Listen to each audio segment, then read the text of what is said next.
Welcome to my channel. In this video is going to kick off a series that I'm going to be doing in which I'm going to start, diving into abuse. And when I say abuse, I'm talking about verbal abuse, physical abuse, psychological abuse, sexual abuse. Okay? As a survivor of sexual assault, as a survivor of domestic violence, as a survivor now being an adult that was a child that was verbally abused and emotionally and psychologically and physically abused, I've been in those shoes. So in hindsight, now that I've done so much work on myself to achieve a lot of healing in my life, I've just discovered a lot of things, and I want to share that here on YouTube. Now, before I jump into that, if you've experienced narcissistic abuse, I have a whole playlist for that as well. Actually, I have two playlists for narcissistic abuse. One where one has more extended videos, and then I actually have a playlist with quick answers about narcissistic abuse as well. Because to me, these abusers are usually narcissistic. I'm going to say, if they're doing these type of abuses, 99.9% sure that they're a narcissist as well. Okay? But the topic of this video is going to be about isolation. Because when an abuser is selecting the abusee, or, person that they're going to unleash their abuse on, they're going to be checking for isolation. And what do I mean by isolation? Isolation would be someone that has a weak support system or little to no support system in their life. So if you don't have a lot of friends, if you're not close with your family, you don't have much of a social life, you don't have people around you, this could make you look very appealing to abusive personalities. And I think back on certain situations that I encountered. Let's talk about, let's get into my marriage, okay? Because I experienced domestic violence in that situation. But you know what I realized? I didn't have a male figure in my life to even confide in. I didn't have a brother. I didn't have an uncle, a cousin, a father to even turn to. And the stepfather that I did have, he was a woman beater himself. So when I even told him about my ex-husband and what he was doing, he had nothing to say about it. He was basically silent about that. And then when it came to the point where I let him know, look, I'm divorcing him and I'm removing myself from the house that I was sharing with him. I don't want to be there. There's too many ugly memories in these rooms. I just got to get away from it. And I told him, I found actually a new place. And I asked my stepfather, hey, can I stay with you for 2 weeks until my new lease starts? And he said no. He said no. So, it was interesting. Him as being an abusive person, he kind of, he sided with my abuser because he himself had abused me too through my childhood. And even in that situation, he was the only adult in the house. I didn't have anywhere to turn. I didn't know what to do as a child.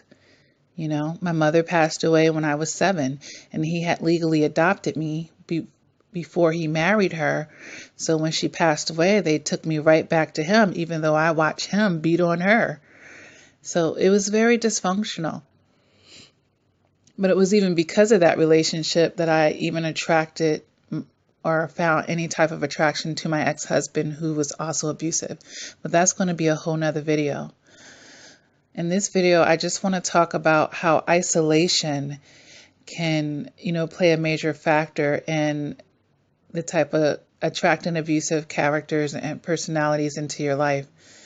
So if you know that you don't have a good support system, you don't have a lot of people around you, you have to be that much more sensitive to these kinds of people. Because when they see a whole bunch of people around you and stuff like that, they'll either fight to break up those relationships, to create the isolation that they wish that that was already present. But if they see that they can't break your bond with your family and whatnot, they know that, chances are the abuse that they want to do to you is probably not going to work, because you're going to have your family to lean on and confide and tell. And then once you tell your family, of course, they're going to say, get away from this person, and they're going to do what they can do to help you.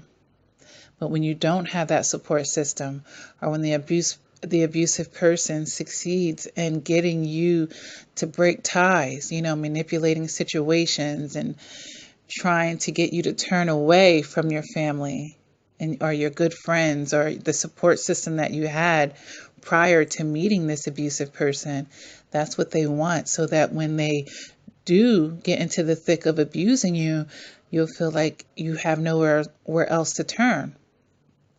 And of course, with that tactic, it's all about trying to get you to stay and tolerate the disrespect and tolerate the abuse. So a lot of you that may be watching this video, maybe you've already experienced these abusive situations.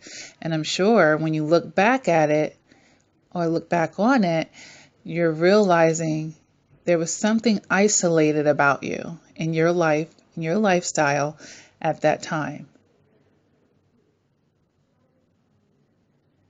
Because I can look back and see it in my own situation as well.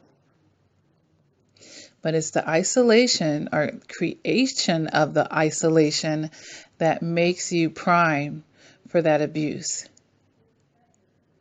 They want you reliant on them emotionally and psychologically.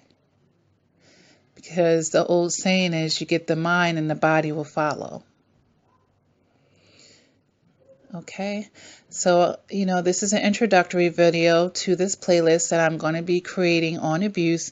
And, I'm going to jump into the sexual assault and the domestic violence and, use my experiences and the information that I've learned through research and doing the work to, perhaps help someone else that may be encountering something like this, or maybe just coming out of it, or even help prevent someone from being targeted and falling into these situations to begin with. So if you would like to be notified on any more videos that I make, please subscribe to the channel and hit the bell and you'll be notified. I do upload videos quite frequently, and I will be uploading a lot of videos about abuse in the coming days, okay, and then so forth and so on. If this video resonates with you, please hit the like button. Please feel free to share any and all of my videos, because you never know where abuse is hitting. Because a lot of times people put on a strong front and a strong face for everyone else, and behind closed doors, you just don't know what's going on. Okay? All right. So, yes, be very mindful about isolation, guys, okay? Be very mindful about that. And if someone comes into your life and they're trying to isolate you from your loved ones, from your support system, that is a red flag. That is a red flag. They should be trying to impress those people, so that they can have approval from the people that have been loving and genuinely there for you, not trying to tear you away from them. Okay, I'm going to stop this video right here. And until next time, guys, take care and stay safe.